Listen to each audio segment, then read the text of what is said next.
নমস্কার বন্ধুরা, কুলার হেসেলেন ব্লগসে সবাইকে স্বাগত জানিয়ে আজ তোমাদের নতুন একটা জায়গা দেখাতে নিয়ে যাচ্ছি।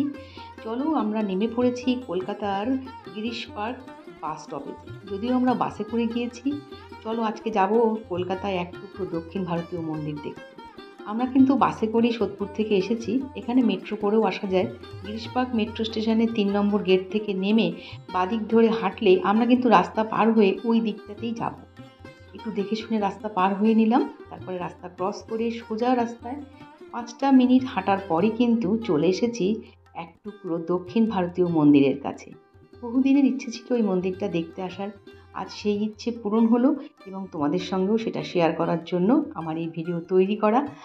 যদিও তখনও 4টে বাজেনি, এই মন্দির 4:15-তে খোলে, আবার রাত্রি 8টায় বন্ধ হয়। আর সকালবেলা একবার খোলে, সেটা আবার সকাল 10:30 না 11টার সময় বন্ধ হয়ে যায়। এখানে জুতো রাখার জন্য একটা ঘরও রয়েছে।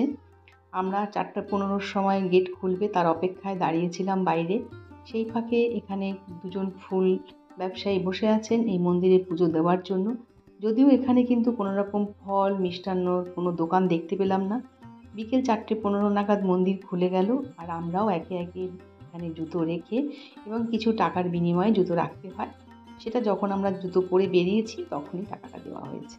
এবারে ঢুকে পড়লাম মন্দিরে। পুরো শ্বেত পাথরের তৈরি, একেবারে ধবধবে সাদা মার্বেলের। এত সুন্দর একটা দক্ষিণ ভারতীয় শৈলী তোমরা কলকাতায় এলেই কিন্তু দেখতে পাবে। সামনেই রয়েছে একটা বিশাল ধ্বজাস্তম্ভ, পুরো গোল্ডেন কালারের এই ধ্বজাস্তম্ভটা। আর এখানে দুটো হাতি মূর্তিও রয়েছে, দুটো না 4টে হাতি রয়েছে। তবে এখানে এসে কিন্তু একেবারেই ভিডিও করার জন্য অনেক কথা শুনতে হয়েছে। কোনো রকম ভিডিও এখানে করাই বারণ। আমরা যতটুকু যা করেছি, ভিডিওটা স্কিপ না করে দেখতে থাকো, পুরোটাই আমরা লুকিয়ে চুরিয়ে করেছি। এত সুন্দর একটা মন্দির তোমাদেরকে দেখাবো না তা তো হতে পারে না, সেজন্য একটু না হয় কথা শুনলাম, কিন্তু এত সুন্দর মন্দির দেখে মন প্রাণ ভরে গেছে। কিন্তু এখানকার মানুষদের ব্যবহার দেখে মনটা ঠিক ভরল না। যাই হোক, এভাবে লুকিয়ে চুরিয়ে করেছি, তার মধ্যেও একটা আনন্দ রয়েছে। এই যে বিশাল চত্বরটা দেখছো, এখানে মন্দিরের যে কোনো উৎসব অনুষ্ঠানে এই জায়গাটা ব্যবহার করা হয় এবং বিশাল বড় জায়গা। আমরা এখানে বেশ কিছু সময় বসেছিলাম। সঙ্গে বাচ্চা থাকলে হয়তো তারা একটু হুটোপাটি করতো, এবং যারা এখানে ছিল বেশ কয়েকটি বাচ্চা, তারা বেশ খেলাধুলোও করছিল। আসলে এত বড় চত্বর তো পেয়েছে।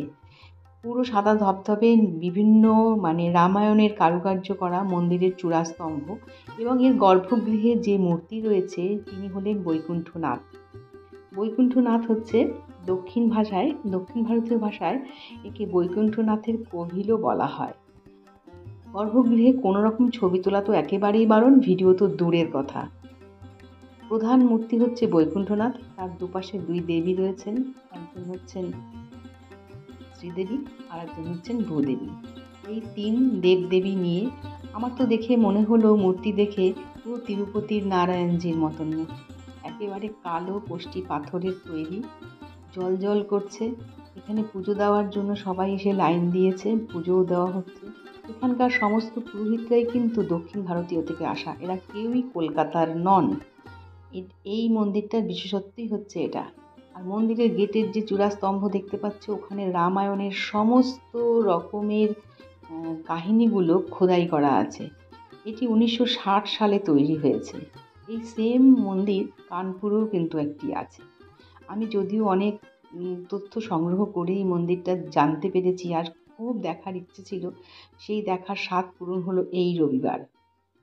আজ শনিবার, পরের শনিবার তোমাদের সঙ্গে শেয়ার করছি। আমরা মন্দির চত্বরটা প্রদক্ষিণ করেছি 4 বার। এটি হচ্ছে মন্দিরের পেছন দিকের গেট। এই যে সিঁড়িটা দেখতে পাচ্ছ, এটা মূর্তির গর্ভগৃহের মূর্তির পেছন দিকটা এটা। আমরা এই মন্দিরটা 4 বার প্রদক্ষিণ করেছি। ভীষণ ভালো লেগেছে।